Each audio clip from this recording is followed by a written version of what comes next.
All right, Bobby, you're our intro guy. Today is a special day.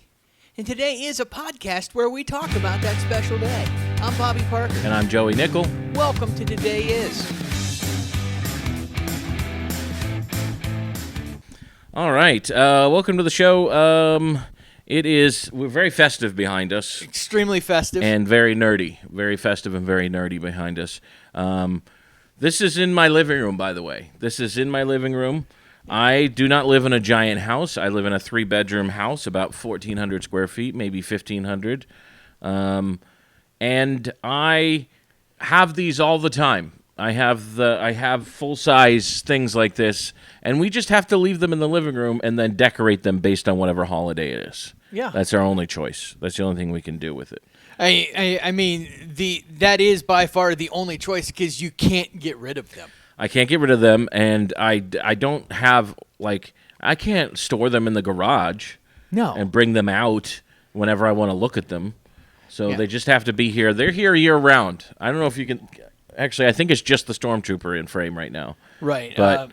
But that Stormtrooper's there year-round, and we just decorate him for whatever holiday it is. He had Easter Bunny ears on in Easter.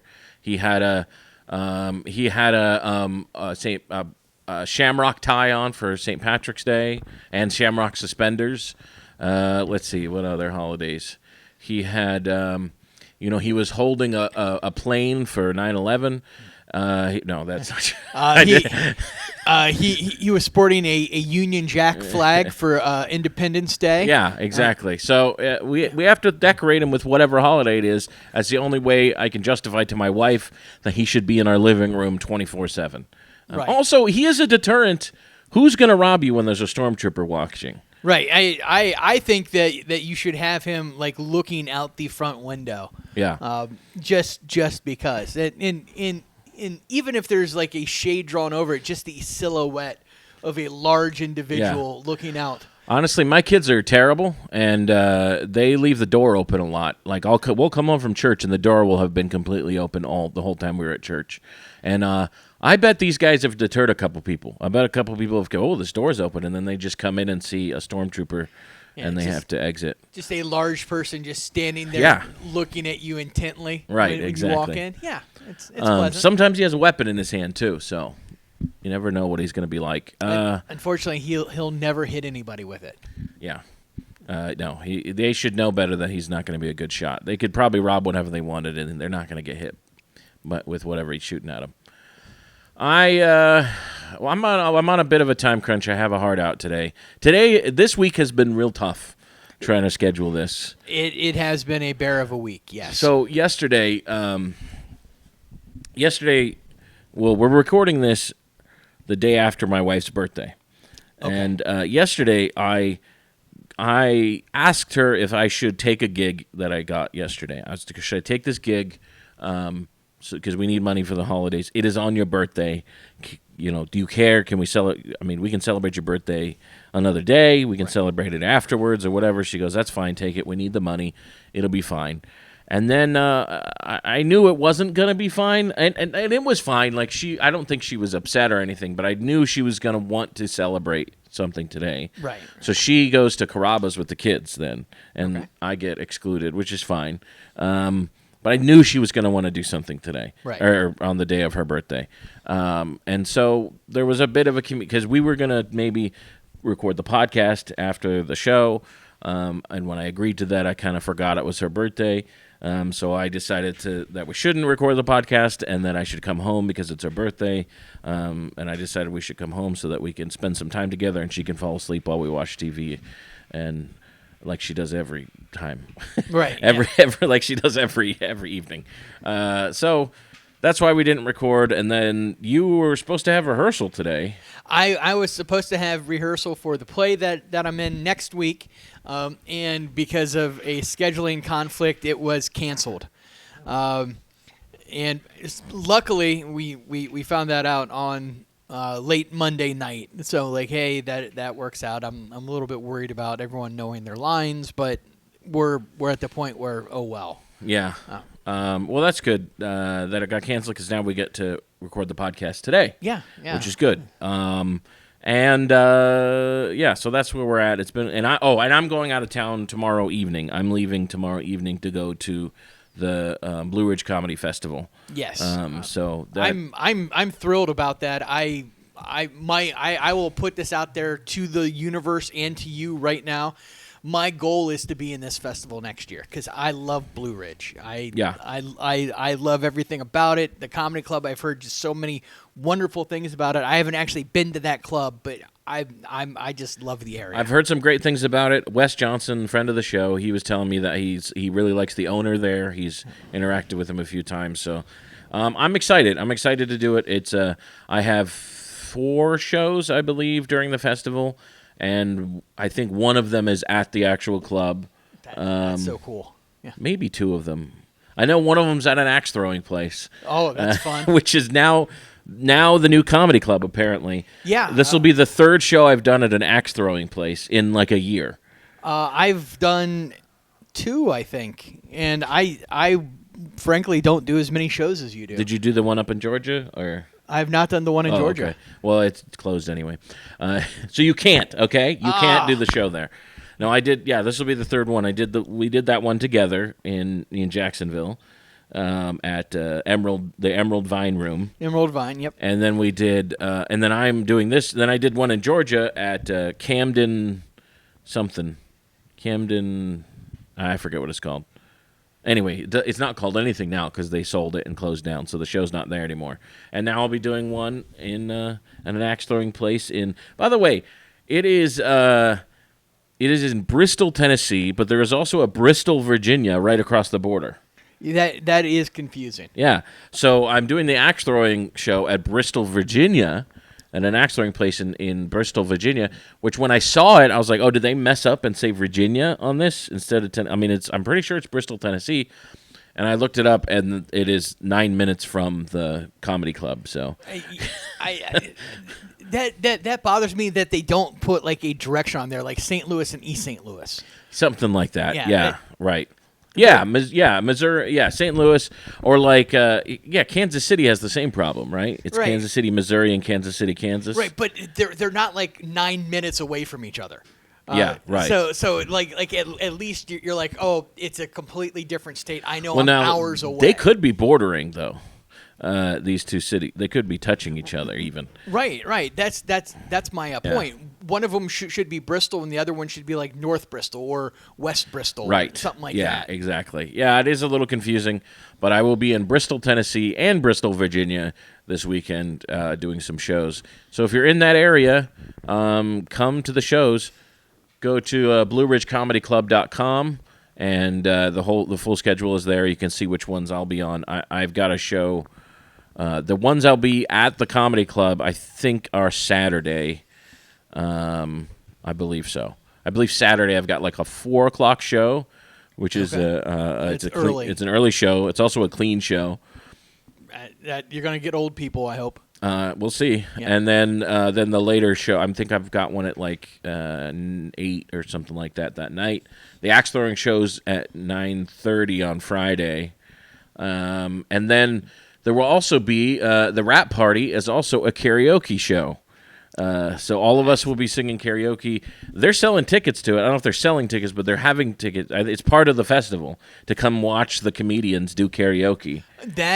I'll be honest. That's the most terrifying thing I've ever heard because I don't like karaoke. I do not like to sing on stage. I think it'll be. I do like to sing on stage, so I think I'll have a blast. But it's I think it's at 10 o'clock. Something like that. No, maybe later. I think it could be like midnight or something. So I used to perform a fair amount of improv, and with that, we singing sometimes goes along with that. Yeah. Singing goes along with it, and I was fine with that. But when it was, hey, you need to follow the music and sing what you're supposed to sing the lyrics and make it sound good, it terrifies me. Yeah. Like I had a music teacher in elementary school tell me that I had a bad singing voice and could not carry a beat. And that has stuck with me. Mrs. Bowser, I'm pretty sure you're either dead or in jail, and you ruined his life. You ruined any musical aspirations I might have had at one point. Packer? What are you doing? What? Come here. Will you close your bedroom door? Yeah. And also, will you bring me a root beer from that fridge right there? Yeah. We can hear the TV, or I can. Okay. Now, will you get me a root beer from the upper fridge, please? Sure. Did you have any shows this week? Anything going on? I had several rehearsals, so no. Oh yeah, no, that's right. no Yeah, you're actual rehearsing shows. like crazy, probably. Yeah, it's fun. I've got most of my lines down, although I'm not. It's going very theater nerdy here. I'm not doing Mammoth where I'm memorizing all the words. I'm just learning the gist of it and going off of cues. I actually have punched up some of my lines a bit, Okay. which I'm enjoying. I'm getting laughs at rehearsal from adults, which is good. I just hope it carries over to the show. All right. Yeah. Well, sounds like fun. I have. Let's see. We already talked about. I haven't had any big shows recently. Still got the open mics. By the way, the not Fresh Spot was canceled. Yeah. Shantytown open mic, packed show. It's been packed for like 3 months now. Like It's amazing. And that's one that I like. This is the week I would have gone to it had I not had rehearsal because yeah. I'm at work. I'm actually in the office, so it's easier to get there. yeah. Shantytown open mic every Monday at 8:30 is going great right now. We've had a packed show there. I mean, I feel like it's been like 2 months straight we've had packed shows there. Like just a full audience in there, a good lineup of comics. They've been really good shows. There's no scheduled break for the holidays for that, is No, there? there's no break. We should go right through the holidays. The holidays aren't like they don't really coincide on a Monday this year, Right. which is great. We will be canceling the what's it called? The Root Down is on a Thursday, and That's both the holidays. Christmas and New Year's are both on a Thursday this year. So those will we're not going to have them on Christmas and New Year's Day. I don't know, maybe New Year's Day. I don't know. Things aren't open on New Year's Day probably, but he was open on Thanksgiving, but he just didn't want to do the show on Thanksgiving, Right. Which was fine. I was out of town anyway on a cruise. Did you know I've never been on a cruise? I'm just kidding. I was going to say, you've been lying to me for at least a year. If anybody's been listening to the show, we talked about it last time that I've been on 13.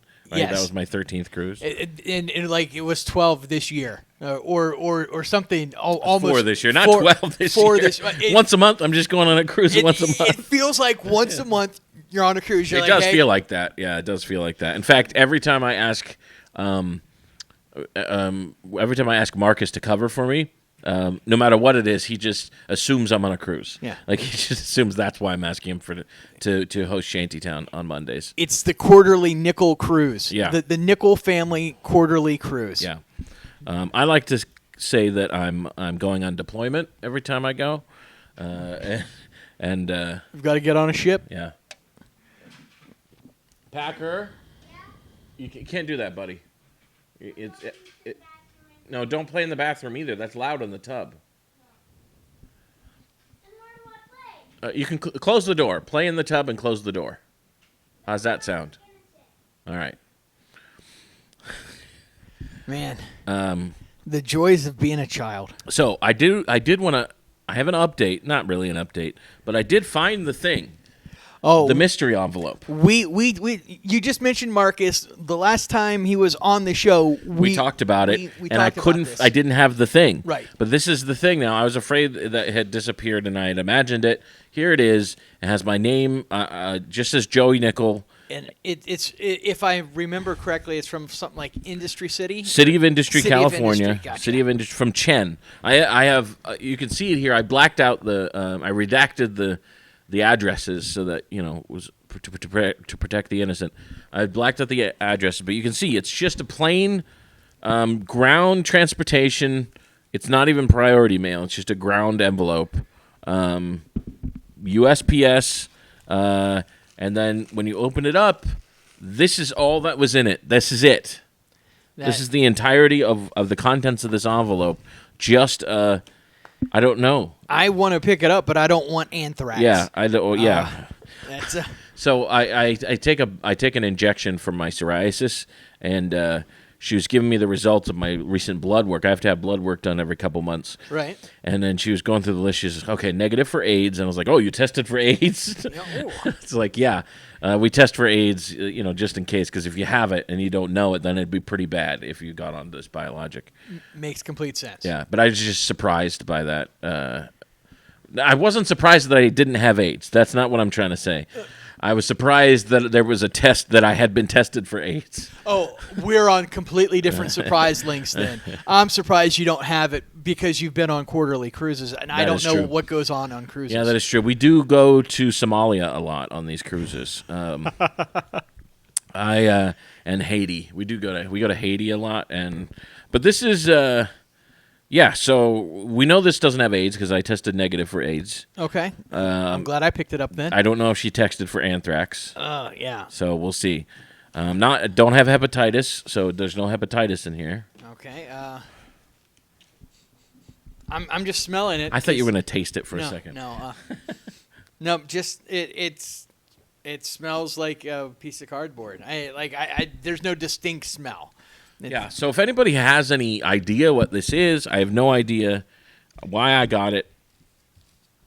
It doesn't make any sense to me. I'm proving how bad my eyes are. I had to put my glasses up so I can read this, and yeah, this is just weird. City of Industry and to Joey Nickel.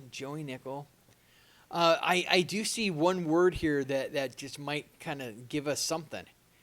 Kong Bao. Let me see. Where's that? It is right there. I don't know what that means. KONGBAO. I didn't even see that before. Little star and then number 1. So that is what I'm going to look up real fast is Lewis? Kong Bao. Okay. Okay. Also, Kong Bao, also spelled Gong Bao or Kung Pao, primarily refers to a popular spicy Chinese stir-fry dish. Oh, that makes sense. Yeah. That makes sense. That's why that's on there. Yeah. You are a spicy Chinese dish, buddy. Lewis! Yeah? Start making the sandwiches. We got to leave in like 20 minutes, 30 minutes. Okay. We got to leave at 6:30. No, I'm still doing the podcast. Everybody knows I yelled at you to make the sandwiches. There will be sandwiches. Another interesting is a strong word. Thing that happened just now is we both independently brought these to sit on. Yes. So because we're old and as everyone can tell, things are going swimmingly. It's I have mine. I don't want to stand up because I don't want to sit back down. Just to let you know, the worst part about it is the driving. Oh yeah. And I love my vehicle. It's usually very comfortable, but the seat is awful right now. My seat's not too bad. Mine is very adjustable. It's in a lot of ways. It even has I can adjust the lumbar and everything. Okay. And it's heated. Ooh. I don't use it very much, but I've been using it lately. Okay. My wife uses it all the time. She loves heated seats, but I don't use heated seats much, but I've been using it lately. I actually don't like them. I would want a seat cooler. I wish I had a seat cooler. A seat cooler would be the My greatest. parents' SUV has a seat cooler. It's so nice. That sounds. I wish I had, especially with leather seats. Yeah. I wish I had a seat cooler. So my wife's car has the seat heaters in it, and I did not know that. And the first time I rode with her in her car, she turned it on me without me knowing. And I got super uncomfortable. I'm like, what is wrong with your car? And I was breaking out in a sweat. Like, I almost made her pull over. She almost had to anyways because she was laughing so hard at me. The joy of being married. All right. Speaking of City of Industry, California that's where this came from. Our topic today is National Salesperson Day. Is that what it's called? Am I saying that right? It went somewhere else. I believe so. You're the one that saw it. Yeah, National Salesperson's Day is today. Now, I've had a job in sales. Have you had a job in sales before? I've had a couple jobs in sales. What was your job in sales? So I think my favorite sales job ever. I started my last year in college, and then I moved down to Florida. So I went to college outside of Pittsburgh, and then it moved me down to Florida after I graduated to help run a store. I sold vacuum cleaners at the Hoover store. So have we talked about this? I vaguely remember this. Vaguely, Yeah. I've brought it up in passing, but the number one job there was sales. Like I was supposed to help people find the vacuum cleaner that was best going to suit them. And so we did that at the outlet mall. It wasn't door-to-door sales, but I sold vacuum cleaners. Yeah, at least it wasn't door-to-door. Door-to-door vacuum salesman sounds like that sounds like the beginning of a sketch or a sitcom. Like yes, but those actually existed. I don't know if they do anymore, but door-to-door used to exist. Door-to-door vacuum sales used to exist, and it was mostly the Kirby product. Those were like $1,000 vacuum cleaners, giant, very heavy things. They had multiple parts you could do with them, and they were a main competitor. So I knew a fair amount about them. But the Hoover Company, the vacuum cleaner store that I worked for, it was based in my hometown in Canton, Ohio. Oh, yeah. So I always like, oh yeah, this is a hometown product. You know, I worked at an outlet store, sold vacuum cleaners, moved to Florida, sold vacuum cleaners here while I looked for other jobs, and kind of had a couple other sales jobs along the way, but that's my favorite sales job. That was your favorite, was to being a vacuum salesman. Yeah, I heard it sucks. We heard that every day. But it was cool because, like, one, it's such a just like a standard. Hey, you sold vacuum cleaners, like it's so cliche, but it's also, hey, I got to do a cliche job, however you say it. It's like a hometown company. It's just a unique experience. I worked at an outlet mall, so I worked retail, but not the same way everyone else worked retail. Now, I have been told, I don't know if you get this a lot, but as a stand-up comic, I get approached by somebody saying, you should be a salesman. You're a stand-up comic, you'll be good at sales. Yes. And I've gotten a couple people try to wrap me into some sort of sales program from doing stand-up comedy. I don't know if you get that ever, but sometimes. Yeah, but I did sales. I worked for Cutco, which, looking back now, the whole setup is not great. They get college students to, they like brainwash you into really loving the product. Now, to be fair, the product's good. Yeah. Like, they're good knives, and every time you buy a Cutco knife, you get lifetime sharpening, lifetime replacement if it's damaged, as long as you weren't using it improperly. Like, don't use it to like take the hubcap off your tire or something like that. Don't do that. Don't use it to for surgery. Yeah, don't use it for surgery. It's not intended for that. Yeah, they are good knives, but looking back now, it's like it was kind of I don't know. I got into it because I wanted to make money. I wanted to make money at it. So I got into it and really bought into it and really tried to make it a thing. But your first step in selling Cutco knives is to sell it to your family. Then you're supposed to get referrals from your family, and then those referrals get you more referrals. Like, you're not getting leads and stuff like that. You're not like going out and selling to people who want to buy this product. You're inventing people who want to buy this product, or inventing the need for the product with your family, and then branching out from there, which some people are good at it. Some people can do it. I did it for a summer. I thought I got pretty good at it. I thought I got pretty good at the presentation and making sure the knife was good. Now they did have us. One of the tactics was your knives are terrible, our knives are good. I don't know if that was ever a tactic in any of the sales jobs you had. It was, hey, let's talk up our product, but I always shied away from bad mouthing something else. It was always like whatever knives you have in your drawer are terrible. They're bad knives, and we are here to save you from these bad knives that you certainly need. You certainly need the best knives anyone could ever buy. You need them. You need to be able to cut through leather. You need to be able to you need to have these scissors be able to cut pennies. That's you need them. And I cannot believe you don't have them already. Especially now. I mean, pennies are evil. That's why we don't make them anymore. Mm-hmm. We should just cut them all in half. That way we can have half pennies. Did you make sandwiches for them? Okay. For everybody? Yeah. Very good. Thank you. What? I know. I didn't want one. It's crazy. It's like the very first thing we come up with is like we show this picture of a junk drawer with a bunch of knives in it, and it's like, look at these knives.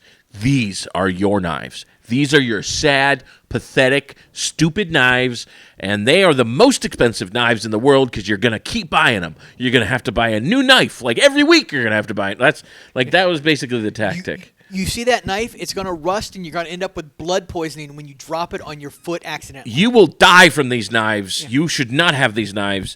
Buy these knives. These knives are the world's greatest knives. They're $6,000. You need to spend this $6,000 on this giant knife set because everyone needs the best knives they can possibly have in their household. And you can get them from the City of Industry and actually, I think they were made in California, these knives. Probably. The factory was in California. I mean, to be fair, they were the best knives. They're good. No, but you don't need the best knives. Like, they're like, I don't know. One of our points was like, if you have crappy knives, you're going to have to buy more and more crappy knives as they die, or as they go out or whatever. You have to sharpen them all the time, and it's like, okay. But it's not that big of a deal. Yeah, so I... like while I was in college, and it was actually when I was working at Hoover. Anyways, I was looking for other jobs. Like, what am I going to do when I graduate? Yeah. And I was being recruited by a couple companies. Nothing great, but like there were a couple insurance companies. Like, hey, come interview with us. They were seeking me out, so I felt special. Mm-hmm. I shouldn't have, and like, hey, they did like the personality test for me, so I looked at everything, and then they're like, hey, we think you're going to be really good at this job. What we want you to do is give us a list of 100 people that you know. Exactly. And so you saying, hey, you've got to talk about your friends, your family, and then get leads from them. That's how you sell. It seemed to me like everyone that was recruiting me as a sales person wanted me to provide my own leads without telling me what I was going to be selling or anything like that. It seemed like they were bringing me in the door just so they could get leads. Yes, that's exactly what it is. And I remember, it's funny, it's like every time you get a call from somebody you haven't heard from in a long time, and they say something, like they leave a message that's kind of vague, it's like, hey, I just wanted to, I haven't talked to you in a while, I might be able to help you out with something. Just give me a call back. You're like, they just got a new job in insurance or something, or some sort of, something they have to sell. Yep. And it's all the same. All these, like, unless you're working at a place to sell things where people come in to buy things and you have to sell them, anytime it's that kind of marketing where it's like just you having to go out and sell to your friends and stuff like that, none of those are good. None of those end up well. Yeah, I agree. That's actually why I liked working at Hoover for a sales job, because people would come in, they're like, I don't really want to buy a vacuum cleaner, but I kind of have to. So it would just be like, hey, what are you looking for? What's your basic price range? Let me try to find something that's going to work for you, because no one wants to buy a vacuum cleaner. Mm-hmm. Like, if they're in there, it means, hey, they need a vacuum cleaner. Let's not make it terrible for them. at least a car. I know car salesmen probably get a bad rap, which a lot of them deserve it. But at least you're going somewhere. You're going. You need to buy a car. Like you're going there because you want to buy a car. You're not like nobody's like calling you. I don't have a car salesman calling me and be like, "Hey, do you want to buy a car?" Like calling me and be like, "Hey, I just got a job as a car salesman. Come buy a car." They're not selling to their friends. It's like you go to the place you want to buy a car. Last, I've got a couple friends who sell cars, and I respect that what they do is like, hey, they'll put it out on social media. Hey, if you need something, talk to me. I'm happy to help. Like that's it. That's all you need to do. Let me know you're there. There is a Facebook friend that I believe we both have in common who is a comic or was a comic. I think still is a comic. Up in Georgia? And is this person? I don't know if this person is in Georgia. Okay. This person has lived in Jacksonville for a while. I don't know where they live now. I'll tell you off the air, but you might be able to figure it out. But this person has keeps getting jobs in sales because I don't know, maybe they can't. This person has had service jobs and all, other kind of jobs, but then keeps. I think this person wants to make more money and wants to earn more money, but they keep getting jobs in sales and then losing those jobs. For various reasons. And so, it just seemed like for a while there, once a month, they're like, come buy this. Hey, anybody in the market for this? And and then another post I really need to sell one of these by the end of the month or I'm getting fired. It's like, I don't think sales are your thing. I think you should. Yeah, that's usually not the tactic. Yes. And it's they're very desperate posts, and I felt very bad, but it's they were selling things that were as big as expensive as a car or more expensive than a car. So it's I don't want to say specifically because then people know who I'm talking about. But it just seemed like this person, I swear it was at least 3 or 4 in a year of different sales jobs they had gotten. And that they were just and then at the end of the month, they'd be like, I need to sell one of these or I'm getting fired. Anybody want to buy one? And it wasn't this, but it'd be it was a boat or something, boat sales. It was, anybody need to buy a boat? Anybody want to buy a boat? I need to sell a boat before the end of the month or I'm getting fired. And it's stop taking these jobs. Yeah. Hey, you're not good at sales. Yeah. Stop it. And listen, there's nothing wrong with that. I think you're probably a good person if you're not good at sales. Yeah. That's probably a sign you're a good person. Not saying you're a bad person if you're good at sales. But that's probably a sign you're a good person if you're definitely not good at sales. And you know what? Honestly, that was part of my problem with Cutco. Is it's I would always try to get them the best deal possible on whatever I was selling. And it's if you do this, you'll get this for free and stuff like that. And then my manager or the person in charge of me would just be like, hey, you keep giving away we can give away the free stuff. Yeah, but I'm this free stuff is there. It says we can give them this free stuff. And it's you're not supposed to do it every time. It's okay, but these knives cost over $1,000, so I think they deserve some free stuff. Yes, yeah. So. That I do not like high pressure sales. That is what I understand the importance of sales. Yeah. The job that I currently have, I don't do sales very much on purpose, because I don't like the stress that I think other people are put under when you're talking to them about sales. So I got approached while I was doing the market. We had the market this weekend. Yeah. The Saturday market. It was the holiday edition of the Saturday market. It was a lot of fun. We gave away a ton of prizes. We had a really good turnout. The weather held off. We were afraid it was going to rain. And it didn't, which is good because when it rains, I don't get paid. Very true.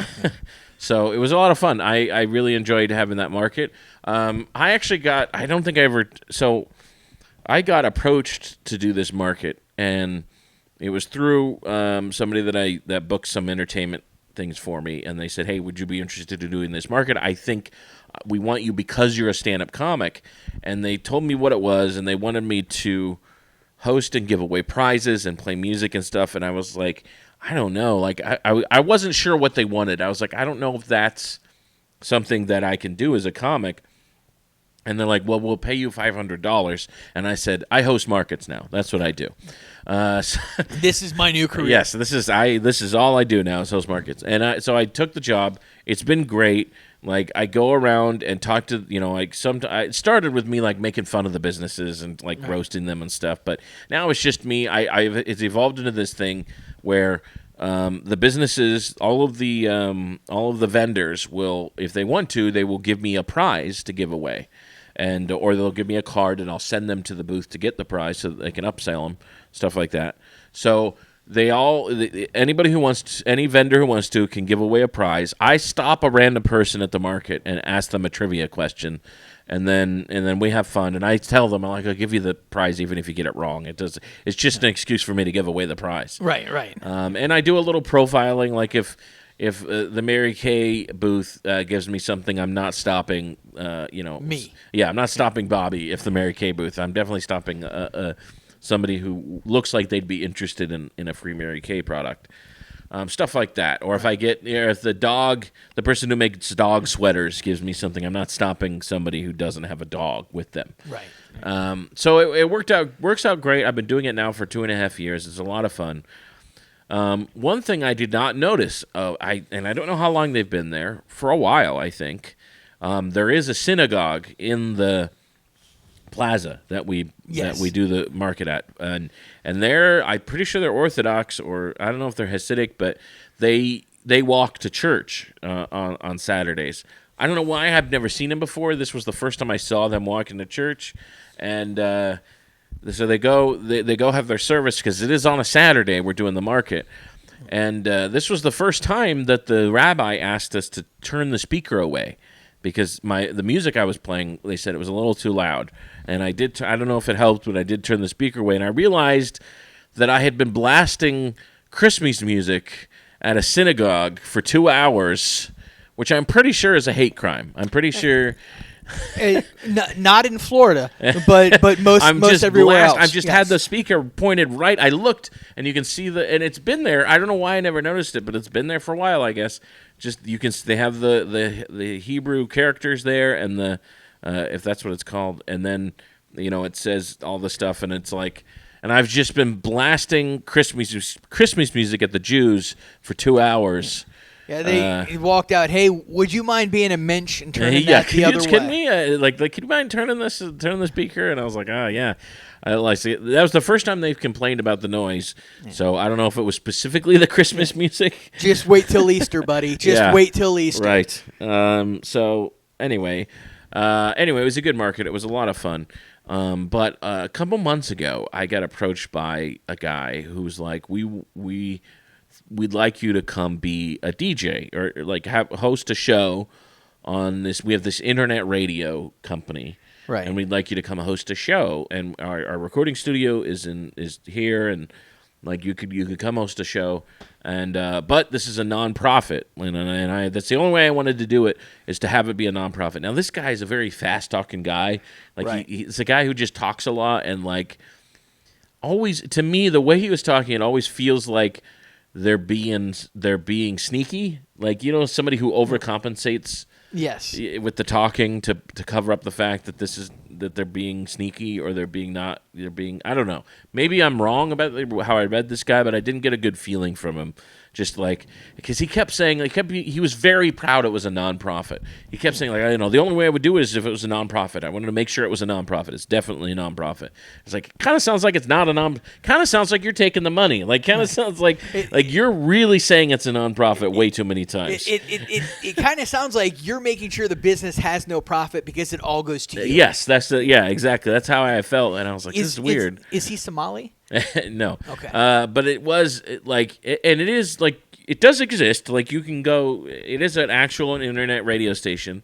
And he, and so I was like, well, how do I get paid if it's a nonprofit? He goes, and he's like, you get paid because we have sponsors. I was like, oh, okay. And he's like, here's what you do. You go sell the sponsor spots for your show, which maybe this is a normal thing to do for DJs.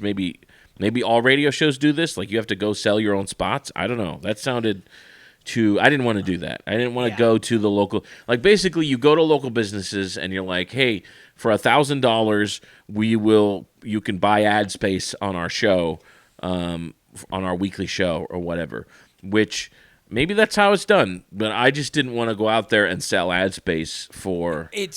Well, technically it's how it's done, but it's not the DJs that do that. That's what I would think. The radio yeah, station has somebody who does that. marketing sales. Yes.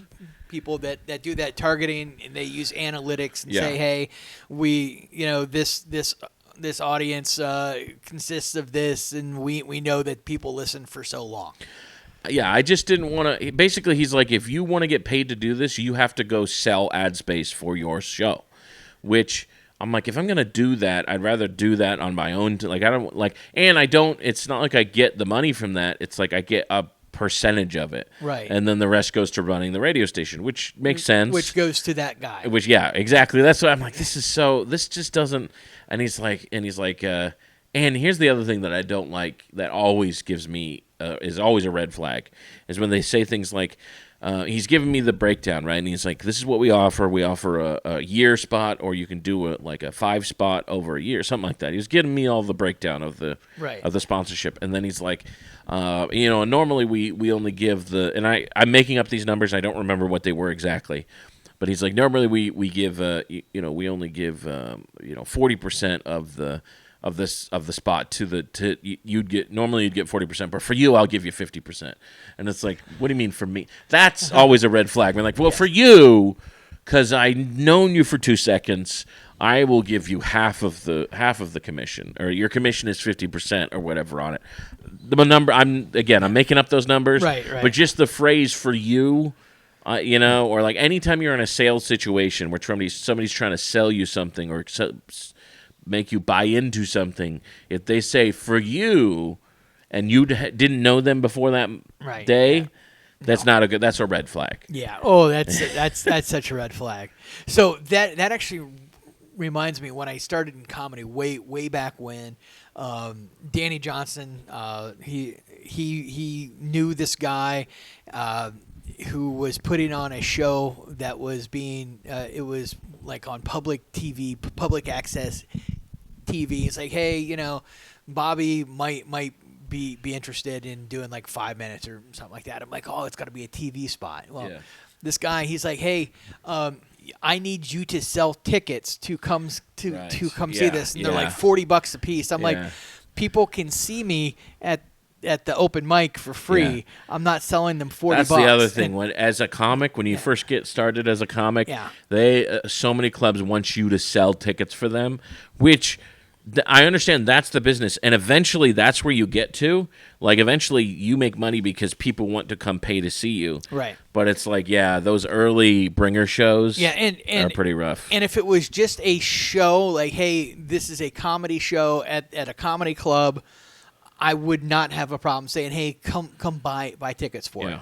But it was, hey, come buy tickets so you can watch him perform live on TV. I'm like, no, this makes no sense to me. And I said, I'm not selling these tickets. And he's like, you have to, otherwise you won't be on the show. And I said, I'm not going to be on this show. The guy proceeded to yell at me. Oh, really? Yeah. And okay. I'm like, and you're like, well, I dodged a bullet on that one, apparently. You are not going to be successful in anything you do. And I'm happy to say that guy's name is Mike Aloya. He is a complete piece of crap. All right. And I try not to badmouth anybody, but that guy was a terrible person. Yeah, sounds like it. Yeah, sounds like you dodged a bullet on that one. Absolutely. All right. Well, we got to get going, but Blue Ridge Comedy Festival this weekend for me. Your play starts next week? My play starts next week. I believe it's the 18th through the 21st at the Island Theater in Fleming Island. 18th through the 21st, the Island Theater in Fleming Island. It's called the Best Christmas Pageant Ever. Best Christmas Pageant Ever. Bobby is the lead. I'm father. Bobby is father. Anyway, come see those shows if you're in the Blue Ridge Comedy Club area. If you're in the Bristol, Tennessee, Virginia area, come see me at the comedy festival.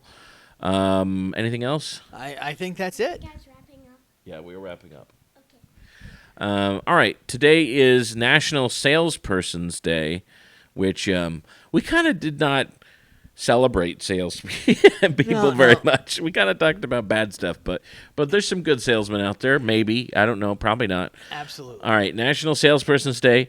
Today is whatever we say it is, and you're here for it. I'm Joey Nickel. I'm Bobby Parker. See you tomorrow. Have a good one. Today is whatever they say it is, and we're here for it.